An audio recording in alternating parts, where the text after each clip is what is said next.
నమస్తే welcome to our voice నేను journalist నవత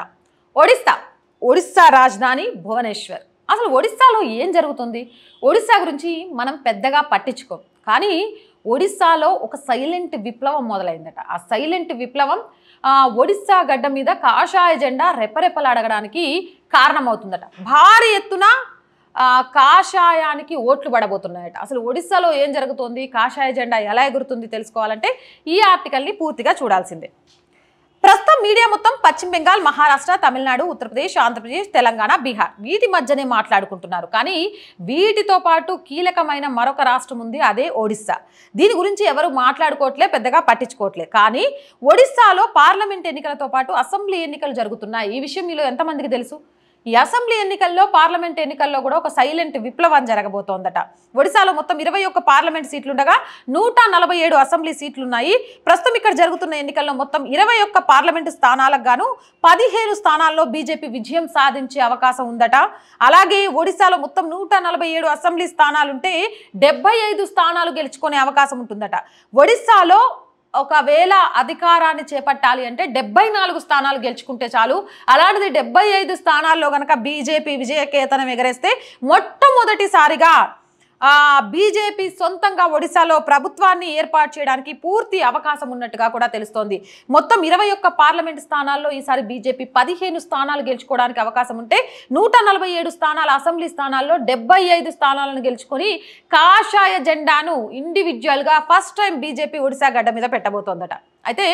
దీనికి వెనుక కూడా చాలా పెద్ద కారణాలు ఉన్నాయట దేశంలో అత్యంత వెనుకబడిన రాష్ట్రాల్లో ఒడిశా ఒకటి మనందరికీ తెలిసిందే ఈ ఒడిశా రాష్ట్రాన్ని గత 25 సంవత్సరాలుగా కూడా నవీన్ పట్నాయక్ ఏలుతూ ఉన్నాడు ఎదురులేని చక్రవర్తిగా కానీ 25 సంవత్సరాల్లో ఒడిశా ఇంకా వెనుకబడిన రాష్ట్రంగానే ఉండడం ఏమాత్రం అభివృద్ధికి నోచుకోకపోవడం అనేది ఒడిశా ప్రజల్ని తీవ్ర నవీన్ పట్నాయక్ ప్రభుత్వం మీద తీవ్ర ఆగ్రహానికి గురవడమే కాదు దేశంలో గుజరాత్ మహారాష్ట్ర అలాగే మధ్యప్రదేశ్ ఎక్కడైతే బీజేపీ పాలిత రాష్ట్రాలు ఉంటాయో బీహార్లలో జరుగుతున్న అభివృద్ధి చూసి బీజేపీకి ఆకర్షితులు అవ్వడానికి కూడా కారణమైందట ఇక భారతీయ జనతా పార్టీ గెలిచే అవకాశాలు పుష్కలంగా కనిపిస్తున్నాయి ఒడిశాలో కూడా మన ఆంధ్రప్రదేశ్ వలె పార్లమెంట్ ఎన్నికలతో పాటు అసెంబ్లీ ఎన్నికలు జరుగుతున్నాయి మోడీ వేవ్ అనేది ఒడిశాలో బాగా కనిపిస్తుంది ఇక నవీన్ పట్నాయక్ 25 సంవత్సరాల నుంచి ముఖ్యమంత్రిగా పనిచేసినా ఏమీ పెద్దగా అభివృద్ధి చేయలేదు అంతేకాకుండా ఇప్పుడు ఆయన వయసు 77 సంవత్సరాలు ఆయన ఆరోగ్య సమస్యలు కూడా ఉన్నాయి ఇవేవి సహకరించట్లేదు వీటన్నిటితో ప్రత్యామ్నాయం ఏంటి అనేది ఒడిశా ప్రజలు ఆలోచిస్తే వాళ్ళకు అతి పెద్ద వెలుగులాగా మోదీ కనిపించాడట పశ్చిమ బెంగాల్లో మత్వ కమ్యూనిటీలకు సంబంధించి భారత పౌరసత్వం ఇస్తా అని చెప్పారు ఇచ్చారు అలాగే బీహార్ అభివృద్ధి అలాగే ఉత్తరప్రదేశ్లో అయోధ్య రామ్లల్ల విగ్రహ ప్రతిష్ట చేస్తాము అని గత ఎన్నికల మేనిఫెస్టోలో ఇచ్చారు చేశారు ఇలాంటి యూపీ బీహార్ లాంటి రాష్ట్రాలు గతంలో ఎలా ఉండేవి బీజేపీ తర్వాత ఎలా అభివృద్ధి చెందాయని చాలా క్లియర్గా చూసిన ఒడిశా ప్రజలు ఈరోజు